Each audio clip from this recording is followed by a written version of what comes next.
नमस्कार मैत्रिणी, मी चैतालीच किचन मराठीमध्ये तुमचं स्वागत करते। आज आपण बनवणार आहोत खमंग खुसखुशीत गोल्डन ब्राऊन आणि तोंडात टाकताच विरघळणारी अशी करंजी। ही साट्याची करंजी आहे बघा, किती समोश्यासारखी खुसखुशीत होते आणि अगदी बाजारात जसा समोसा मिळतो तशा पद्धतीने मी बनवली। चहासोबत खाण्यासाठी उत्तम असा पर्याय आहे संध्याकाळच्या वेळेस। तर बघा तुम्ही, त्यासाठी सुरुवातीला आपण सारण बनवून घेऊया। तर सारणासाठी मी इथे खसखस घेतली आहे, ती थोडीशी भाजून घ्यायची आहे मंद गॅसवर। त्यानंतर 2 वाट्या सुकं खोबरं घेतलं आहे आणि ते सुकं खोबरं देखील मंद आचेवर छान गोल्डन ब्राऊन होईपर्यंत भाजून घ्यायचं। जास्त ब्राऊन नाही करायचं आहे, ते काढून घ्यायचं, थंड व्हायला ठेवायचं। त्यानंतर काजू बदाम ड्रायफ्रूट तुम्हाला जे काही टाकायचे असेल ते टाकून ते देखील तुपामध्ये भाजून घ्यायचं आहे। त्यानंतर 1 वाटी बारीक रवा घ्यायचा आहे। 2 वाटी खोबरं घेतलं होतं, त्यासाठी मी 1 वाटी बारीक रवा घेतला आहे। आता तो देखील असा मंद गॅसवर खूप वेळ लागतो त्याला भाजायला, तेवढ्या वेळेने तुम्ही भाजून घ्या। कमीत कमी 10 मिनटं लागतात। सतत हलवत तो रवा भाजून घ्यायचा, तोही थंड व्हायला ठेवायचा। त्यानंतर आता बाइंडिंग येण्यासाठी या सारणाला मी 3 चमचे बेसन पीठ टाकलं आहे, तुपामध्ये भाजून घेतलं आहे। अक्षरशः खमंग असा वास सुटला आहे घरभर। आता त्यामध्ये मी तुम्हाला हवी त्यानुसार तसं मी 2 चमचे मिल्क पावडर टाकले, यामुळे सारण खूप छान चवदार खव्यासारखं लागतं, खवा टाकलाय असं वाटतं। आता त्यानंतर बघा, मी इथं मिक्स करून घेते सारण। त्यासाठी खोबरं मी थोडंसं हाताने चुरून घेतलं आहे, बारीक करून घेतलं आहे। त्यानंतर रवा टाकला आहे, खसखस भाजली होती ती टाकली, बेसन पीठ, मिल्क पावडर टाकली आहे आणि आता त्यानंतर पिठी साखर, आपण जेवढे जिन्नस भाजले गेले होते तेवढं सगळं टाकून त्यावरून पिठी साखर टाकायची। सगळे जिन्नस थंड झाल्यानंतरच पिठी साखर टाकायची, आधीच नाही टाकायची। आणि वेलची पावडरसुद्धा टाकली होती। घरभर खमंग असा वास सुटला आहे आणि आपले सारण तयार झाले। हे सगळं मिक्स करून बाजूला ठेवून द्यायचे। त्यानंतर आता पीठ भिजवून घेऊया। त्यासाठी 2 वाट्या मैदा घेतला आहे, 1 वाटी रवा घेतला आहे मी, बारीक रवा घ्यायचा, चवीनुसार मीठ घालायचं आणि गोल्डन ब्राऊन जो कलर आला आहे ना, त्यासाठी 1 चमचा मी पिठी साखर टाकली आहे। आता मी 4 ते 5 चमचे कडकडीत तेल किंवा तूप, तुम्हाला जे आवडेल ते, मी तूप घेतलं आहे, ते कडकडीत गरम करून घ्यायचं आहे आणि नंतर पिठामध्ये मिक्स करून घ्यायचं। हे बघा, असा गोळा झाला पाहिजे आणि लगेच फुटला देखील गेला पाहिजे। सगळं तूप आपण पिठाला छान चोळून घ्यायचं दोन्ही हाताने। त्यानंतरच थोडं थोडं पाणी घालून पीठ मळून घ्यायचं आहे। थोडं घट्टसर गोळा पाहिजे, म्हणजे जास्त घट्टही नको आणि जास्त पातळही नको, पण आपण चपातीचं पीठ बनवतो त्यापेक्षा थोडासा घट्ट गोळा हवा आहे। आणि आता तो मुरायला ठेवूया, म्हणजे यात रवा देखील असतो, ते पीठ थोडं छान मुरलं जातं। त्यानंतर आता आपण साठा तयार करून घेऊया। साठाची करंजी आहे तर साठा आलाच, तर त्यासाठी मी 2 चमचे तूप घेतलं आहे आणि 2 चमचे कॉर्नफ्लॉवर घेतले। कॉर्नफ्लॉवर नसेल तर तुम्ही तांदळाचं पिठी घेतली तरी चालेल। हे बघा, आता ते छान फेटून घ्यायचं, म्हणजे एकदम मऊसूत असं तयार होतं साठा। आता साठा तर तयार झाला आहे। त्यानंतर आता हे मुरलेलं पीठ घ्यायचं आहे, ते छान मळून घ्यायचं आणखी एखाद्या मिनटासाठी। आता हे पीठ मळलेलं आहे ते कट करून घ्यायचं। आपण चपातीला जेवढे गोळे करून घेतो त्यानुसार त्याचे गोळे करून घ्यायचे, म्हणजे एकसारखे गोळे तयार होतात। हे बघा, 5 गोळे तयार झाले। आता याचे आपण पोळ्या लाटून घेऊया। तर पोळीच्या आकाराचे मोठे असे पाऱ्या लाटून घ्यायच्या, म्हणजे पोळीच बोलता येईल। तर अशा ह्या मैद्याच्या सगळ्या मी एक एक करून 5 पोळ्या लाटून घेतल्या। आता आपण बघूया साठाच्या करंजीसाठी आता आपण सर्वात महत्त्वाचं साठा लावणं असतं। बघा तुम्ही, सुरुवातीला 1 पोळी टाकली, त्यावर चमचाभरच साठा टाकला, जास्त नको, नाहीतर मग करंजी खूपच तेलकट होते।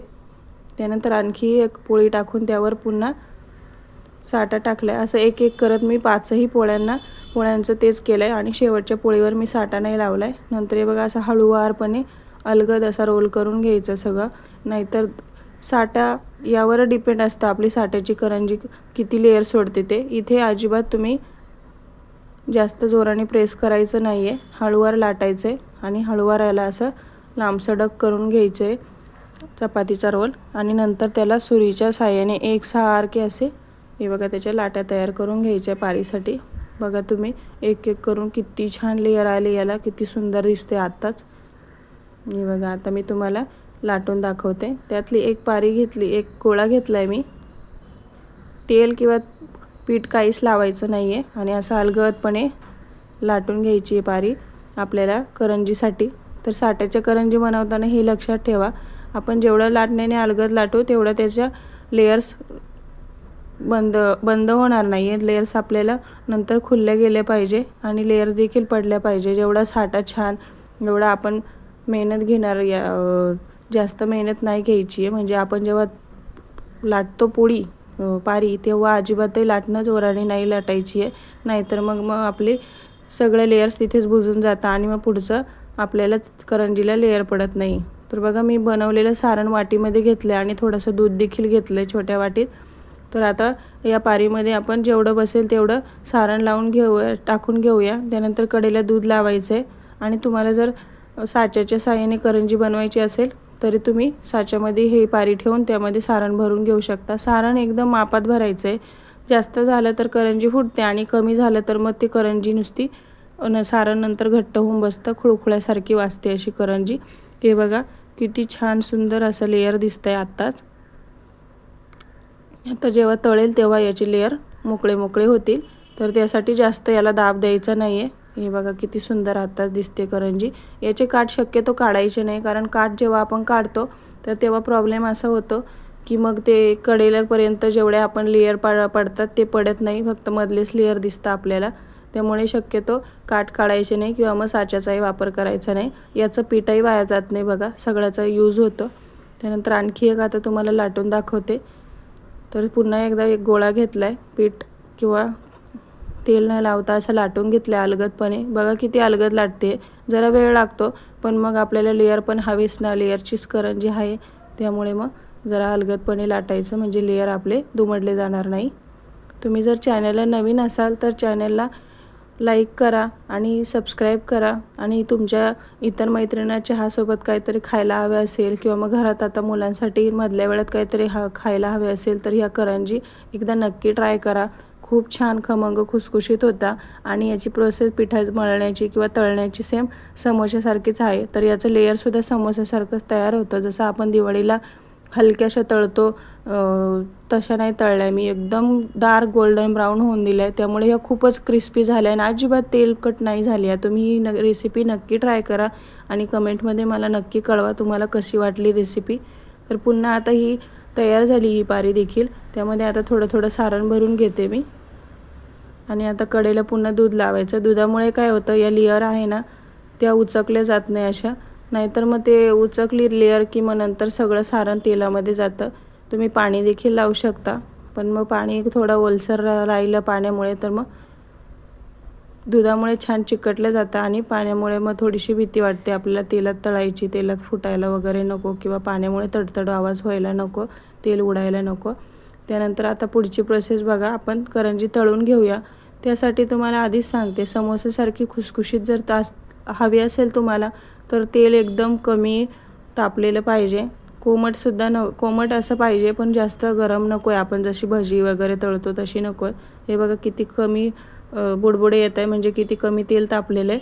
आणि याला समोसा इतकीच मेहनत घ्यावी लागते तुम्हाला खरं सांगते, कारण त्याशिवाय गोल्डन ब्राऊन होत नाही आणि मग लेयर मंद आचेवरच करंजी तळावी लागते नेहमी. हे बघा कसे पदर सुटत चालले याचे. हे लेयर्स तुम्हाला खाताना खूप छान, आणि बघा मी खरंच समोशासारखे गोल्डन ब्राऊन होऊन दिल्या, कारण आता उन्हाळा चालू आहे. त्यामुळे आता इतर वेळेस आपण जशा साठाच्या करंज्या करतो ना तशा नाही ठेवल्या मी, थोड्याशा या जास्त तळून दिल्या, म्हणजे तेल पण सुटत नाही आणि जास्त क्रिस्पी पण होत्या आणि खरंच समोशासारख्या खमंग खुसखुशीत होत्या. खायला देखील एक खाल्ल्यावर मन भरत नाही, इतक्या छान लागतात ह्या करंज्या.